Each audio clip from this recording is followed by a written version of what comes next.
राधे राधे। दास्तान मोहब्बत प्यार की एक ऐसी कहानी आज हम आपको बताएंगे जो अधूरी भी है और अधूरी होकर मुकम्मल भी। ये कहानी है लैला मजनू की। इस प्रेम कहानी के साथ साथ आपको प्रेम के अंतिम निशान भी दिखाएंगे। कृपया हमारे साथ बने रहें। 17-18 वर्ष का नवयुवक जब मोहल्ले में घूमता फिरता है तो हर मोहल्लावासी उसे मजनू कहकर पुकारते हैं। ये मजनू कौन था? कहानी यूं है कि 10वीं-11वीं शताब्दी में रेगिस्तान में अरब देश अमीरों का अरब होता था।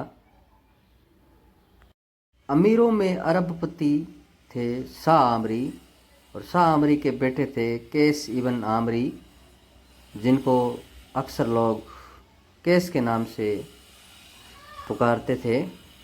कैस धनाढ़ परिवार से थे, इसलिए उनके पिता ने 10वीं के मदरसे में एक मौलवी के पास कैस को पढ़ने के लिए भेजा।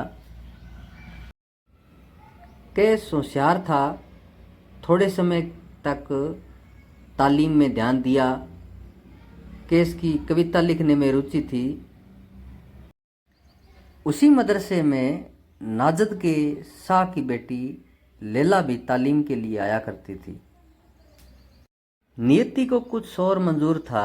एक होनहार कैस लैला के प्यार में प्रेम दीवाना हो गया। मौलवी ने बहुत समझाया लेकिन कैस नहीं माना। मौलवी ने कैस को अल्लाह लिखने के लिए कहा, लेकिन कैस ने अल्लाह की बजाय लैला लिख दिया, और बार बार कहने पर कैस नहीं माना। लैला लैला लिखता गया। सज़ा के तौर पर मौलवी ने कैस को मारना शुरू किया, और कहते हैं कि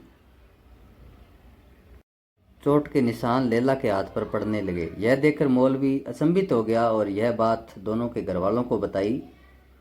घरवालों ने दोनों को अलग कर दिया, और थोड़े समय बाद लैला की शादी एक अमीर बख्त नाम के व्यक्ति से कर दी। जब लैला के निकाह की बात कैस को पता चली तो लैला के प्यार में दर दर भटकने लगा। लैला लैला पुकारने लगा। हालत बिगड़ती गई तो कैस को लोग मजनू मजनू कहकर पुकारने लगे। मजनू एक अरबी भाषा का शब्द है जिसका मतलब होता है पागल, जिसको अंग्रेजी में क्रेजी कहते हैं। उधर लैला ने अपने शौहर को अपने इश्क की बात बता दी और शौहर ने लैला को तलाक दे दिया। लैला वापस घर आ गई। लैला की तबीयत बिगड़ने लगी। जब वापस लैला घर आई, जब यह बात कैस को पता चली तो कैस लैला से मिलने उसके घर पहुंच गया। लैला को लेकर मजनू वहां से भाग गया। जब यह बात लैला के भाई को पता चली तो मजनू को मारने के लिए पीछे भागे। अरब के रेगिस्तान में भागता हुआ मजनू बिंजोर नामक कस्बे के पास पहुंचा। बिंजोर गकर नदी के तट पर बसा हुआ एक प्राचीन गांव है। जून का महीना था, गर्मी के दिन थे और प्यास लगी, और एक खेजड़ी के वृक्ष के नीचे लैला और मजनू की प्यास के मारे मौत हो गई। यह मौत बिंजोर गांव के पास हुई। ये जो आप देखने जा रहे हो ये लैला मजनू की मज़ार है। जो बड़ी कब्र है वो मजनू की और छोटी लैला की बिंजोर गांव के पास है। जब इनकी मृत्यु हुई तो थोड़े समय बाद लोगों ने देखा और फिर इसी स्थान पर इनको दफना दिया। पहले यहाँ कच्ची कब्र हुआ करती थी, और जब 1953 में लैला मजनू फिल्म आई तब बीएसएफ ने इस स्थान को चिन्हित किया और पक्का करवाया। लैला मजनू की मृत्यु 15 जून को हुई थी। प्रतिवर्ष 15 जून को लैला मजनू की मज़ार पर मेला लगता है। पूरे भारत से प्रेमी जोड़े यहाँ आते हैं, और ये लैला मजनू के तो अखंड ज्योत जल रही है। बड़ी ज्योत है वो मजनू की और छोटी लैला की।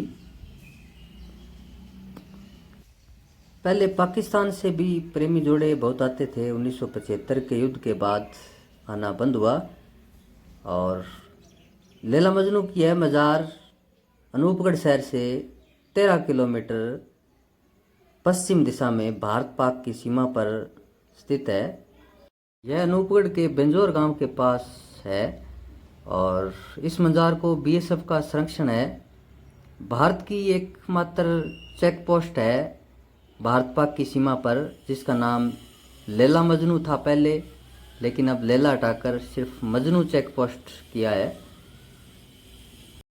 मैं इन दीवारों से गुजरता जाऊंगा जिनसे लैला गुजरती है, और मैं उस दीवार को चूमा करूंगा जिनसे लैला गुजरती है। ये पंक्तियाँ मजनू ने लैला के लिए लिखी। लैला मजनू मज़ार हिंदू मुस्लिम दोनों की आस्था का बड़ा केंद्र है। लाखों प्रेमी जोड़े 15 जून को प्रतिवर्ष यहाँ मत्था टेकने आते हैं और अपने प्रेम की दुआ मांगते हैं। लैला मजनू की कब्र आज भी दुनिया भर के प्रेमियों की इबादत गाह है। समय की गति ने उनकी मूल कब्र को तो नष्ट किया, लेकिन लैला मजनू की मोहब्बत जिंदा है और जब तक दुनिया रहेगी जिंदा रहेगी। फिर एक नई वीडियो के साथ मैं आपके सामने रूबरू आऊँगा। तब तक के लिए राधे राधे, जय श्री राधे, जय श्री राधे।